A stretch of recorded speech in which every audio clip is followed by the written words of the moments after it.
Gestern im Casino hab ich meinen Monatslohn wieder komplett assig geschissen.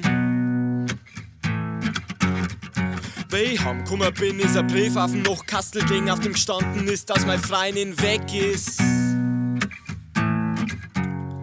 Der Vermieter schreit vor der Tür umeinander, dass er endlich seine Miete haben will, weil sonst flieh ich. Probleme stellen sie mir an jedem Straßeneck entgegen, aber solange ich mich selber hab, können mir die anderen kreuzweis. Ich bin ein Egoist, ich bin ein Egoist, ich bin ein Egoist,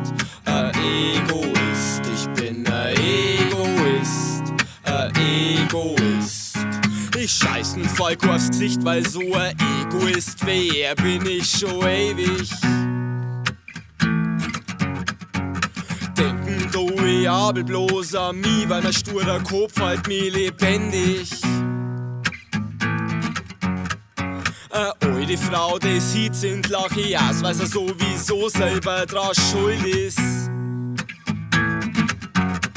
Ich fahr Auto wie ein gesenktes Auto, Hupen ist mein bester Freund. Wenn ich unterwegs bin, war das besser, wenn's euch schleicht.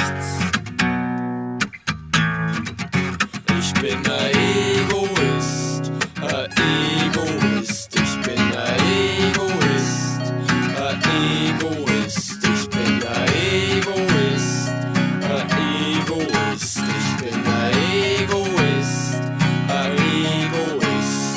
Am Stammtisch, wenn ich bin, lieg ich mein Deckel auf dem Nachbartisch. Am Ende hab ich einen Trimmerrausch, weil die anderen alles zahlen für mich. Erst letztens hab ich ein Date mit einem schönen Mädel gehabt, aber die wollt von mir nix wissen. Mein Ego hat es nicht vertragen, deswegen hab ich mich Kopfieber von einer Bruck geschmissen.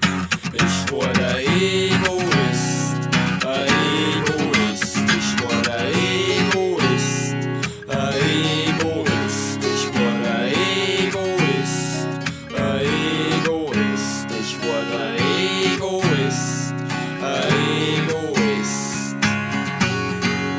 Jetzt nerv ich Teufel mit meinem Egoismus. Jetzt nerv ich Teufel mit meinem Egoismus. Jetzt nerv ich Teufel mit meinem Egoismus. Jetzt nerv ich Teufel mit meinem Egoismus. Aha!